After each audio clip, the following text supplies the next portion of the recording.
Hey guys, welcome to Compose with Richard Schreiber. I get asked this question all the time. Like, Rich, how do you approach something with originality and authenticity? And I love that question because it's a blooming hard one to answer and also to act upon. So I'm going to give you my worldly experience. And it comes down to a couple of things that I'm always talking about on this show, and that is following what excites you and what makes you curious. That, have I just blown my advice straight away? Yes and no.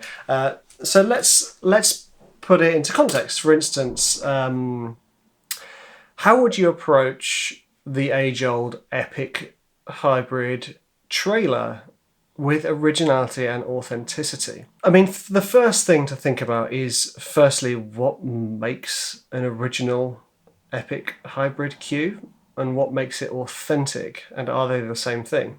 No, they're not the same thing. Authenticity for me is when you feel like somebody is writing truly for themselves because it ignites enjoyment and passion in them. And originality is kind of like being able to express an old thing in a new way so it feels fresh and new. Because let's face it, originality is kind of like a lie that we're being sold, because you can't. How can you be truly original with your chord voicings? Somebody has probably done it before, but what you have to do is try and approach it so that your stuff it sounds like it's new and fresh. So the tools at your disposal, for instance, the Epic Hybrid, the tools at your disposal are breaking the mold. So that would be breaking the mold of chord progressions, time signatures, rhythms, because there are sort of canonical forms that come through in all styles and genres of music. And for instance, in the hybrid world, it's a certain set of sounds, a certain set of sequences, a certain set of rhythms or structures. We're not going to mess with structures in Epic Hybrid for now. You could just say, how about this? How about I approach an age-old chord sequence and make it fresh? And that would be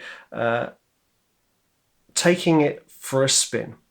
How could you do something that's been done before in a different way? And that's the beautiful challenge about it. For instance, if I take this back to me, how do I do the things that I have become known for and successful for? How do I do those differently so that it sounds like I'm not just regurgitating the same material? Let's take throat, for example. Throat 1, 2, 3, 4, and now I'm working on throat 5. So we've already had 4 albums of cello and violin, to the point where my sort of organic sound design thriller work is on a huge amount of trailers, a huge amount of TV spots, which I'm incredibly blessed to have that and be able to say that. But how do I do a new spin on that? Well, I think, okay, well, I know how I work. Perhaps I will swap an instrument out. Perhaps I will try something new. Now, I can't play the cello, right? I can make it sound, but I can't play the cello. And that was, for me, one of the advantages of not being a perfectionist about the way it was played and about the sounds it was making, because I was just using it for its tools of texture, timbre, and rhythm, and tension, etc., etc. So I will be approaching that same thing with this old trombone. I say old, new. This new trombone.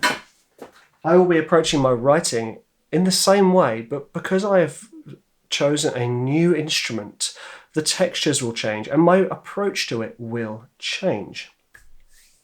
So how about this? How about you approach your age-old thing that you do so often and you think to yourself, how can I stamp this in a different way?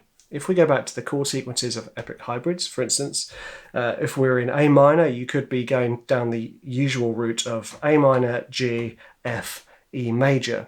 So you've got your dominant in the minor key. How about you flip it on its head and start with an E minor and progress up. E minor, F, G, A minor, E minor. So you're almost writing in a different key, but you're approaching it upside down. Just something simple like that, something that ignites something new and just takes the same material and makes it feel new to you, will make it feel new to someone else. And this is why signature sounds are such a big deal, because if you can make a signature sound, then that already stamps your bracket, your air quotes, unoriginal writing with something that is fresh and something that is new and feels authentic and original. And that's why signature sounds are such a big thing for most trailer composers. We want to stamp our tracks with something new. For me, it's often about the instrumentation, because I don't often hear people writing in the same way with the same instruments. So have a think about, for you, what excites you and what are you curious about?